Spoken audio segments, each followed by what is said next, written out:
Cape Cod Broadcasting weaves the listening environments of 99.9 WQRC, Ocean 104.7, WFCC Classical 107.5, Cape Country 104, and CapeCon.com's website experience to reflect the lifestyles of the people who live, work, and play on Cape Cod. We hope that you enjoy this podcast. I'm Laura Reckford, and this is Sunday Journal. We're focused on politics with the upcoming election on November 4th. One of the contested local races is for the Plymouth and Barnstable Senate seat, the seat long held by Senate President Therese Murray. Vinny DeMacedo is the Republican running for the seat, and Matt Patrick is the Democrat hoping to win the seat. We are talking to them both on today's show. The district covers Bourne, Falmouth, and Sandwich on Cape, as well as Kingston, Pembroke, and Plymouth off Cape.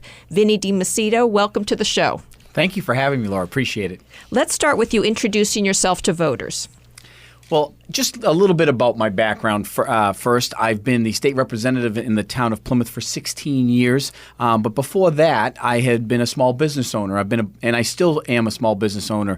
I own a small gas station, and actually, you can still find me every morning from 6 to 7 in the morning, where I go and I do the paperwork and pump a little bit of gas. But my background has really been as a small business owner, and really it was the issue that got me into politics.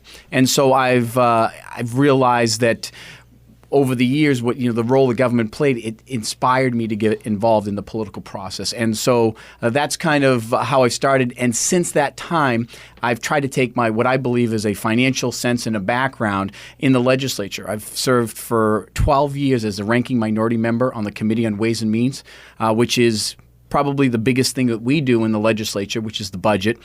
We spend about $36 billion a year, and through the process, starting in about February 1st, all the way till the end of July, we are working on the budget, going through line item by line item, talking to heads of agencies, talking to different people and constituency groups.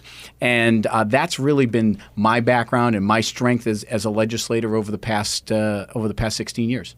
And I would think being the owner of a gas station, there's probably no better place to hear from voters on a daily basis about what's on their minds. Have you found that over the years?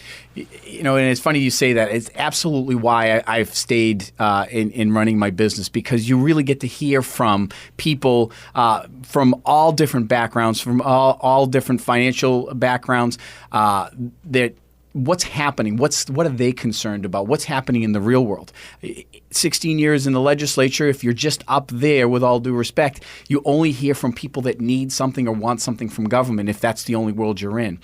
For me, I've been very fortunate not only to hear from people, but to have to try to operate a business in the Commonwealth of Massachusetts and deal with those challenges as a small business owner, and try to offer at least a perspective to my colleagues about that the decisions that you make do have implications and affect these small businesses that, frankly, are the heart and soul of our economy, because they're the ones that are creating jobs. Now, as you said, you've been a state rep for 16 years up there on Beacon Hill. What are your biggest accomplishments over those years, the things you're most proud of in your years as state rep? As a state representative, what I have tried to do as a legislator is try to be the advocate for my community on Beacon Hill. I have worked very hard over those 16 years to build relationships with people across the aisle. It does not matter whether they're a liberal or a conservative, a Republican or a Democrat. I've tried to work with everybody. And in doing that, I think I've been successful in trying to advocate for the things that were important to my community. A very sad situation for my community was an issue in regards to Nicole Garofalo. She was a young girl who died of carbon monoxide poisoning probably, 8-9 years ago.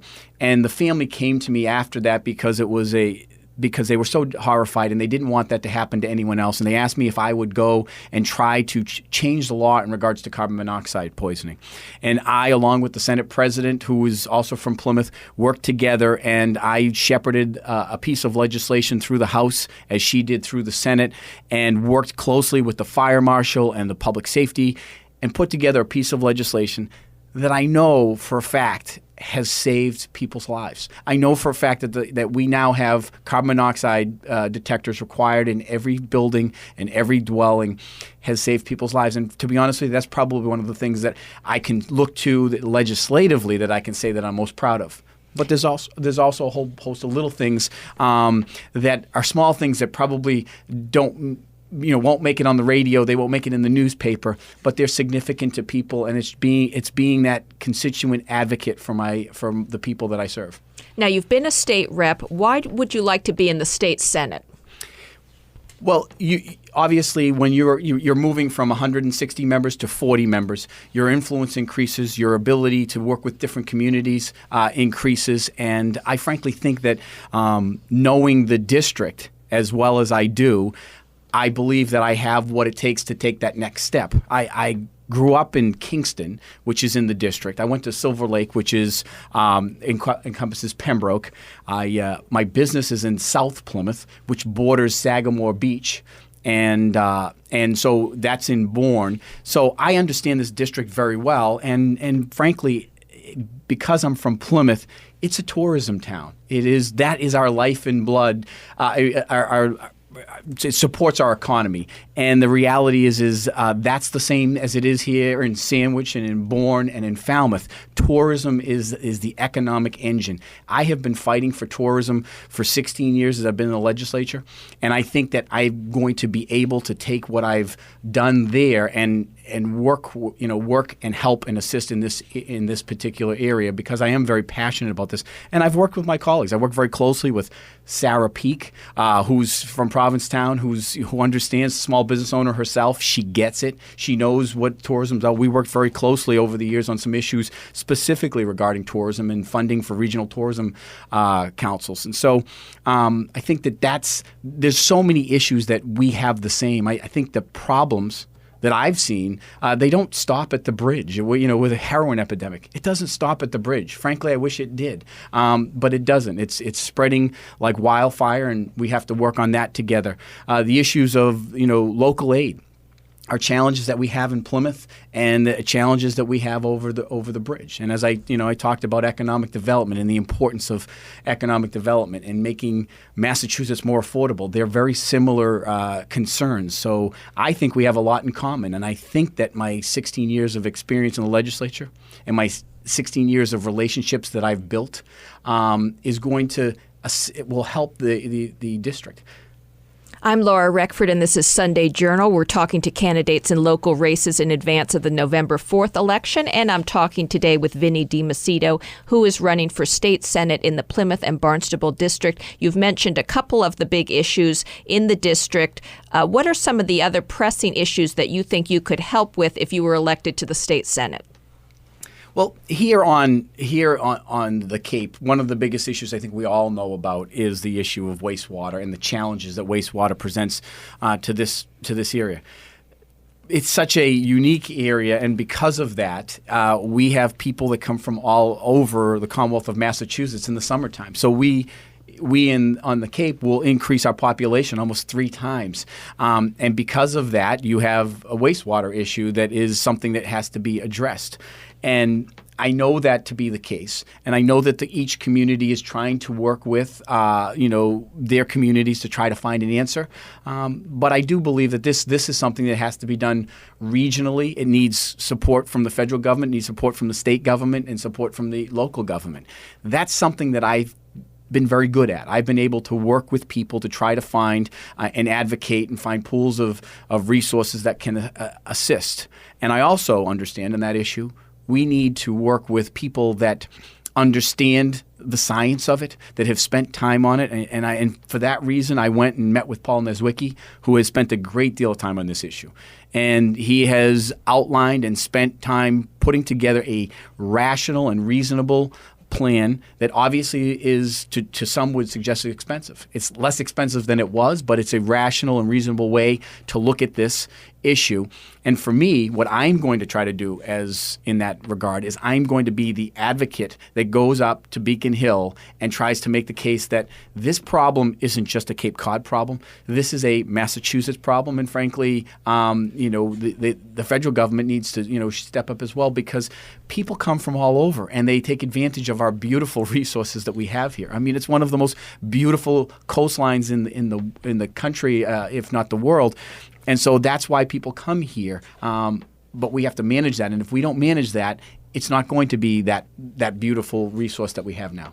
Now, you've talked about your focus on economic development as a small business owner. Explain a little more what you've done in that area and how you could do more if you were elected to the state Senate. Well, I'll give you a perfect example. It wasn't too long ago that the legislature passed what they call a tech tax. Tech tax was a tax that they were going to tax on software, producing software. And I, as a small business owner, understood how devastating that would be to an industry that, frankly, is so vibrant here in the Commonwealth of Massachusetts. And I realized even after it passed, I said, this is wrong because I know what's going to happen in this industry is going to leave Massachusetts. It's a very mobile industry, and they will move. And I have specific examples where some of those businesses started and set up shop in New Hampshire because it's so mobile. And when they do that, those jobs leave. And that, to me, was dangerous. And so I fought that. I fought that even after it was passed. I fought it on the House floor. I fought it after it was passed. I said, we have to change this because we're going to lose these great companies. Many of these great companies right here on the Cape that are growing here. We have a tech sector that is very mobile, and it's coming to the Cape because it's so beautiful. And I want them to grow here. And the way a perfect example of is in fighting that, we actually got that tech tax repealed, dealing with the chambers of commerces and small business owners. Together, we fought, we made the case, and we showed them how this tax would have been detrimental to the Commonwealth's economy and specifically the Cape's economy. Now, what are the big ways that you tell people that you differ from your challenger, Matt Patrick, who's also trying to get this seat? Again, it's something that I have always tried to run on my record and not what's wrong with my opponent's record. And so clearly, I think through the debates, you're going to find a difference in philosophy from my opponent and myself. And that's something that I'm not going to focus on what is wrong with him. I think that he served in the legislature for 10 years. I've served in it for 16 years. We've worked together. I respect him. I'd like to think he respects me. But I'm not. I know that what I have to offer, I believe, is enough to make the case. It's not what's wrong with him, but what I believe is right with me that would hopefully have people vote for me. And I'm not going to focus any time on what's wrong with him. I really believe that I think I can make the case for what I have done. I believe I have the temperament to be a state senator, to work with people. And I believe that if you ask anyone that I've worked with over the years, that they will back that up. And it's not just me saying it. And in just 30 seconds or so left, any last words to leave with voters? Well, I just ask the people, as you're making a decision on this very important seat, take a look at who, what the people that know me best have supported me by over 65% of the vote for 8 election cycles. Look at them, ask them why, and then when you make your decision, you're informed. And I believe if you give me a chance, I will prove to the people of the entire Plymouth Barnstable district that I can be as effective as I have been for the people of the first Plymouth district. And unfortunately, we're out of time. Vinny DeMacedo, thank you so much for being here today. Thank you for having me. I've been talking to Vinny DeMacedo, who is running for state senate in the Plymouth and Barnstable district. I'm Laura Reckford, and this is Sunday Journal. Cape Cod Broadcasting weaves the listening environments of 99.9 WQRC, Ocean 104.7, WFCC Classical 107.5, Cape Country 104, and CapeCon.com's website experience to reflect the lifestyles of the people who live, work, and play on Cape Cod. We hope that you enjoy this podcast.